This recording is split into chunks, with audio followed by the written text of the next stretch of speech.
Hi everybody, it's Richard here again and welcome to another video. And today I'm actually going to look at 10 sequel albums. So not just something like Pretenders 1 and Pretenders 2, because I don't actually look at Pretenders 2 as actually a sequel, but actual sequel albums, although maybe one or two.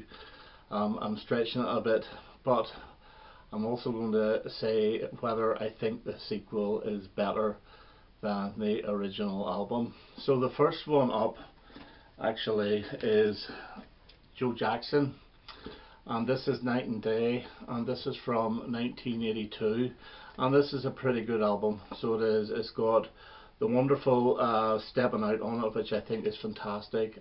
Breaking Us in Two is very good.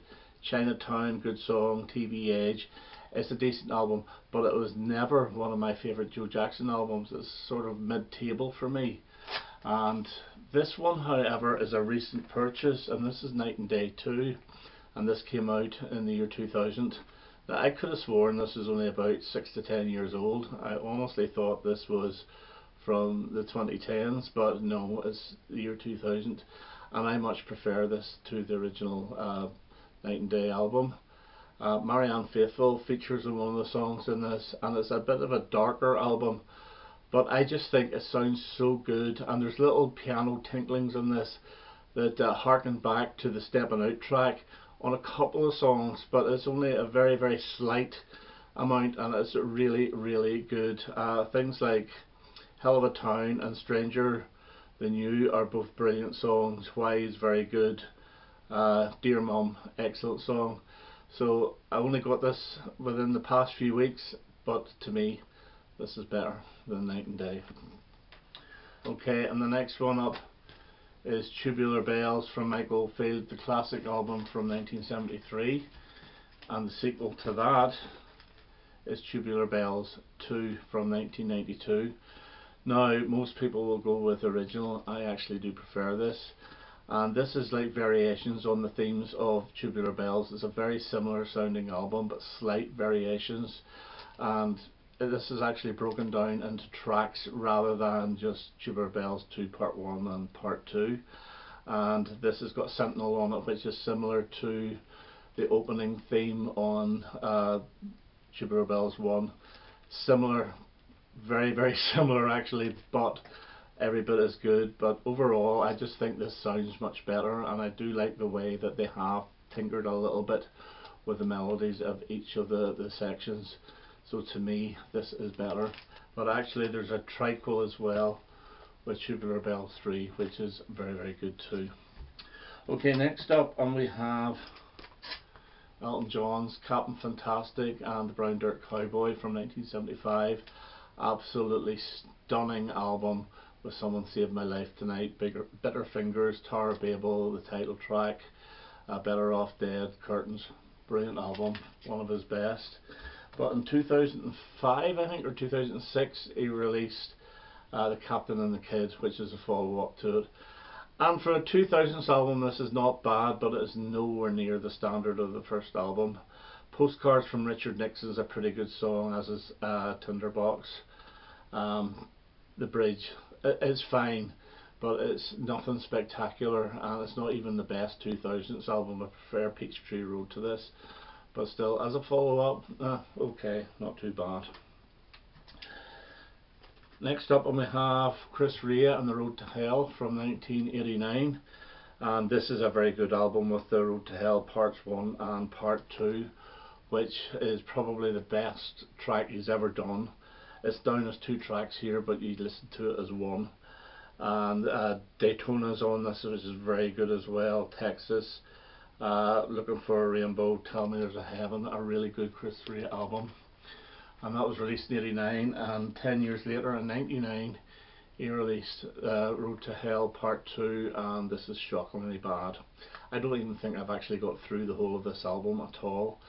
I must give it another go actually, just to see if it is as bad as I thought, but no, I never liked it at all. Road to Hell Part 2, it was a waste of money in my book. And next we have McCartney, Paul McCartney, and this was released in 1970, and this is my favourite Paul McCartney album, so the sequel is not going to win over that one, but we do have McCartney 2, and there is a triquel as well with McCartney 3. But this one's not bad, but it's nowhere near the standard of the first one. It's got Coming Up on it, A Temporary Secretary, the Beautiful One of These Days, and I really do like the two instrumentals, Frozen Jap and Front Parlour. Released in 1980, it was not seen as a brilliant album. It wasn't critically acclaimed, but a lot of people now look at this and have a fondness for it. I think it's okay. It's mid-table McCartney for me, but nowhere near the standard of the first album. And there is of course a triquel which I forgot to bring out, McCartney 3. Okay, next up, and we have Bat Out of Hell by Meat Loaf. This is a fantastic album. I know it's been overplayed, but I've still never fed up with it. I just love it. Bat Out of Hell, you took the words right out of my mouth. Heaven Can Wait, All Wrapped Up with No Place to Go, 2 out of 3 ain't bad. Paradise by the Dashboard Light, and For Crying Out Loud.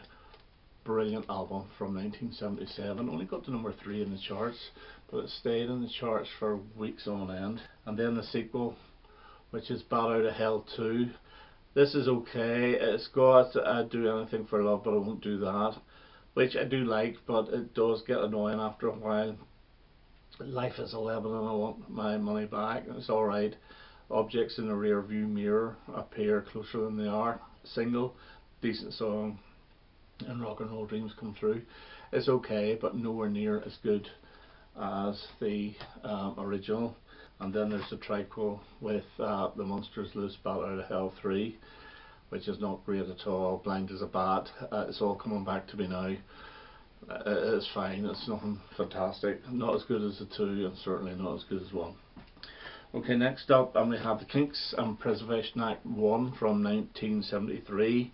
Morning Song, Daylight, Sweet Lady Genevieve, beautiful. Really good RCA album.